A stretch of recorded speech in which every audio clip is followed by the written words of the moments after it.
ये जो हमारा जन्म हुआ ये भाग्य के अधीन नहीं है, ये नवीन भाग्य निर्माण करने के लिए है। नहीं तो आदेश ही नहीं देते भगवान। पशुओं को आदेश नहीं दिया जाता क्योंकि वो भाग्य के अधीन है।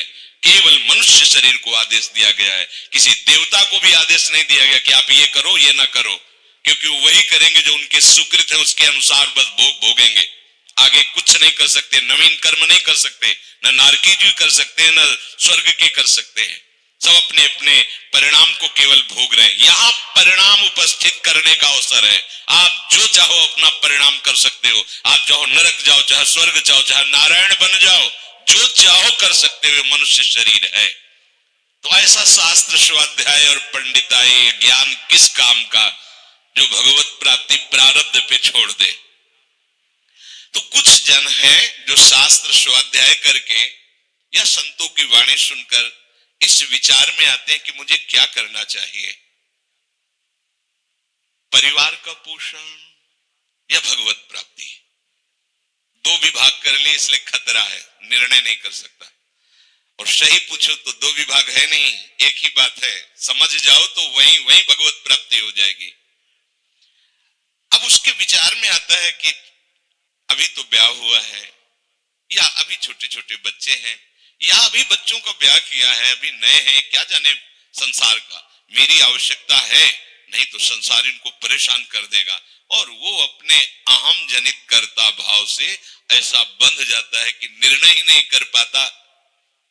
श्री चरणदास जी कह रहे, ए भाई समझो, जिस कर्तव्य को तुम विसार करके झूठे भाव को कर्तव्य मान रहे हो, अरे माया के दीवाने, अरे हिया नहीं रहना, करना अंत पयाना। यहां से जाना है, यहां से जाना है। ये भूल जाते हैं। माया की ऐसी भूल भुलैया है कि हमें शरीर में राग और शरीर संबंधियों के राग में सुख मिलने लगता है और लगता है कि मैं अविनाशी हूं। वैसे मैं तो अविनाशी ही है, पर विनाशी को लेकर मैं ये भूल कर बैठता है। और जिसको पकड़ा है वो सब विनाशी, सब विनाशी। गो गोचर जहां लग मन जाई, सो सब माया जानो भाई। दुनिया में लाखों का मेला जुड़ा, हंसा जब जब उड़ा तो अकेला उड़ा। समझो, ये माया की चाल है जो तुम्हें समझने नहीं दे रही। अरे भाई समझो, समझो, अरे माया के दीवानों, यहां से हमें जाना है, जाना है।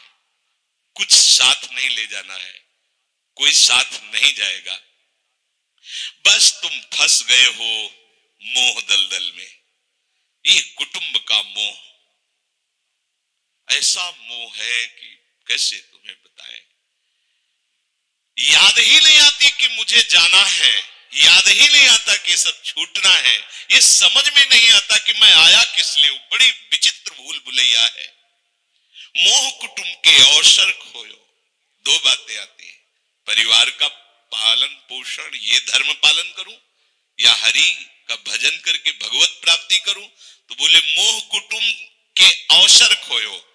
अवसर मिला है तुमने, भलो पायो दांव रे, चूक ना अवसर प्यारे, भलो पायो दांव रे। बड़ा अच्छा अवसर मिला है भजन करने का, चूक गए तो फिर पछताना पड़ेगा। हरि की शुद्ध बिसराई। अब वो निर्णय करता है परिवार के पोषण का, क्योंकि मोह ममता है। पीछे का हर बार सत्संग में कहते हैं कि पीछे का रास्ता एकदम बंद हो जाना चाहिए, कि आगे कोई भयावह स्थिति आवे तो लौटने का रास्ता नहीं रहना चाहिए। उपासक को पीछे का मार्ग बंद कर देना चाहिए। पर होता क्या है, अपने लोग बहुत कमजोर हैं, तो कदम ऐसे रखते हैं पर पीछे वाला पुष्ट बनाए रखते हैं कि अगर इधर थोड़ी भी आंच लगी तो कदम पीछे करके सुरक्षित हो जाए। वो सुरक्षित नहीं है, वो सुरक्षित नहीं है, वो असुरक्षा है।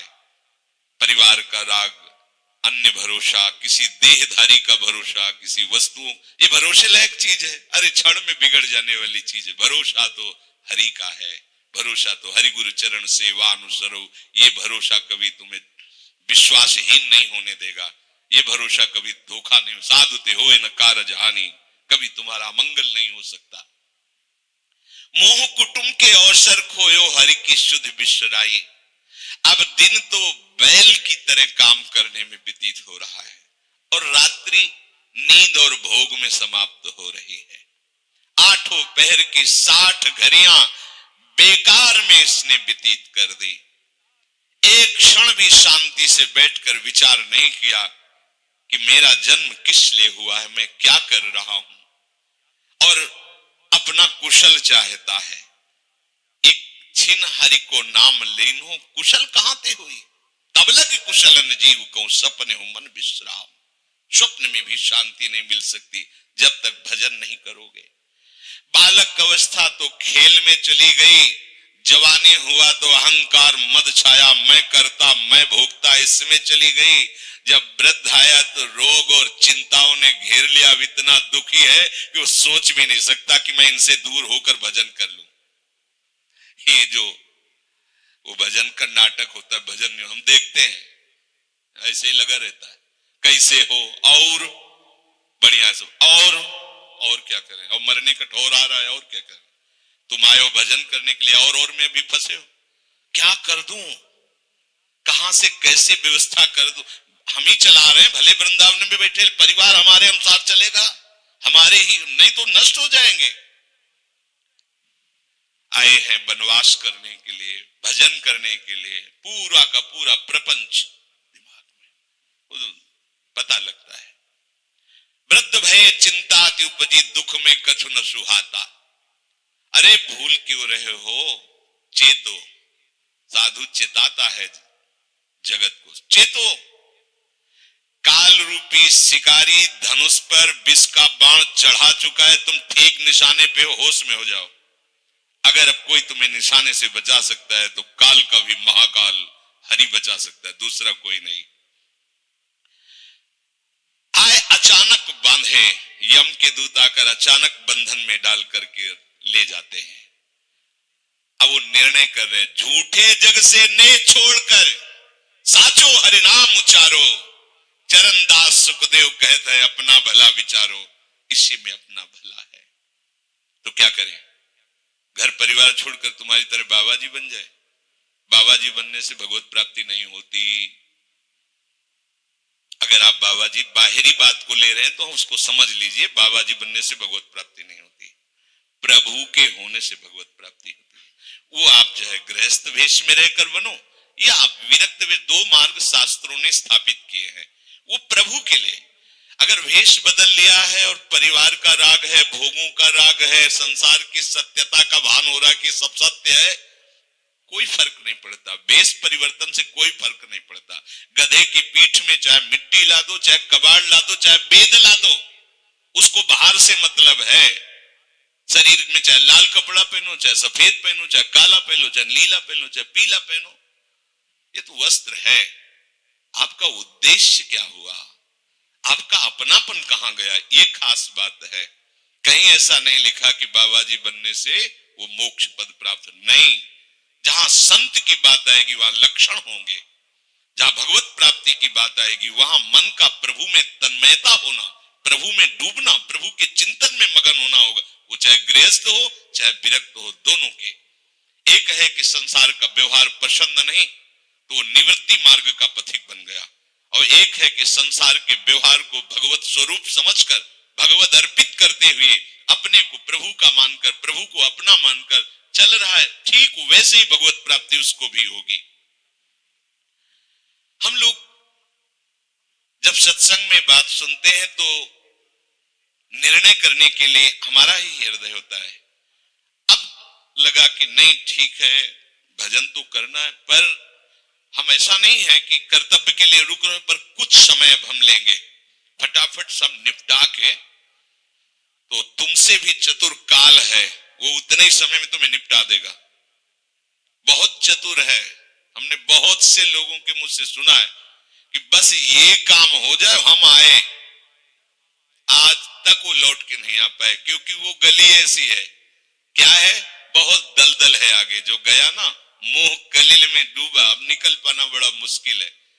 सत्संग में इतना सामर्थ्य है कि अभी आप सुन रहे हो, अभी आपको ऐसे सब ऐसे लगेगा, ऐसे ऐसे निकल जाएंगे, और गेट के बाहर होइएगा, वो हवा लगने दीजिए, तब लगे कैसे निकले। ऐसी प्रचंड माया है। इसीलिए तनहि राख सत्संग में तो मन ही प्रेम रस भेयो, तब मन प्रेम रस में बराबर सत्संग होता रहे, बराबर साधु संग मिले। ऐ साधु, ये तमाशा है, तमाशा बस 2 घड़ी का तमाशा है। यहां जितने इकट्ठे हुए हो ये सब मिल नहीं सकते। माता पिता भाई बंधु सब बिछुड़ते चले जा रहे हैं। जो ही आकर सब इकट्ठे मिले हो, ये कभी इकट्ठे नहीं रह सकते। ये कुछ समय का है। संतों ने इसे 2 घड़ी का ऐसे ऐसे व्यतीत हुआ। हम लोग परिवार को अपना मैं मानकर, मेरा मानकर के जो पोषित कर रहे हैं, वो कुछ समय के लिए है। जैसे नाव नदी के ऊपर बाट बटाऊ आवे, मिल मिल जुदे होए पल माही आप को जावे। जैसे नदी पार करने के लिए 50 लोग इकट्ठे हुए नाव में बैठे, नाव किनारे पहुंची, सब अपने अपने मार्ग को चले जाते हैं, कोई किसी का साथ नहीं देता है। ऐसे ही मृत्यु का समय आया, आप कितना भी प्यार करो, वो लौट के आपसे पूछने के लिए नहीं आएगा आप कैसे हो, या आपने कितना भी सबके लिए किया है, मोह से युक्त होकर अपना जीवन, विशेष जीवन आपने दे दिया, लेकिन आपकी क्या दुर्गति होगी किसी को कोई परवाह नहीं है। फूंक ताप के 10-5 दिन में वो जो दिन क्रिया हुई, इसके बाद सब मौज मस्ती में होते हैं। कोई तुम्हारा चिंतन, कोई तुम्हारा नाम नहीं लेगा, कोई तुम्हारे लिए आंसू नहीं बहाएगा। वो अगर कोई रोता है तो हमने सुना है कैसे रोता है। आज तक हमने जो कहा वही इन्होंने पूरा किया, मतलब अपनी कामनाओं की पूर्ति के लिए रोता है। अब कौन हमारी बात सुनेगा। तुम कितना हमें चाहते थे, कोई नहीं उतना चाहता। क्या कह के रो रहा है, क्या कह के रो रहा है? अपनी कामनाओं की, स्वार्थ की पूर्ति के लिए रो रहा, तुम्हारे लिए नहीं रो रहा। वो ये भगवान का बगीचा है संसार, रंग बिरंगे फूल हैं। कुछ तो कली ही मुरझाकर नष्ट हो जाती है, कुछ फूल खिलकर नष्ट हो जाते हैं, कुछ में ऐसी सुगंध आती, थोड़ा सुगंध फैलती, वो भी नष्ट हो जाते हैं। ये बगीचा केवल देखने में सुहावना लगता है बड़ा भयावना। इसमें मृत्यु का तांडव हो रहा है। आप देखो, प्रतिपल मृत्यु भयावा, पर कैसी माया है। सामने वाला पतिंगा जला, फिर भी वो जाके उसी में जलता है। ऐसे फूंक के आ रहे हैं एक को, और उनको ये वैराग्य नहीं हो रहा कि मेरे शरीर की भी यही दशा होनी, मुझे कुछ कर लेना चाहिए। ऐसी कुछ कर लेना चाहिए जिससे हम कालातीत अवस्था को प्राप्त हो जाए। क्यों नहीं कर पाता?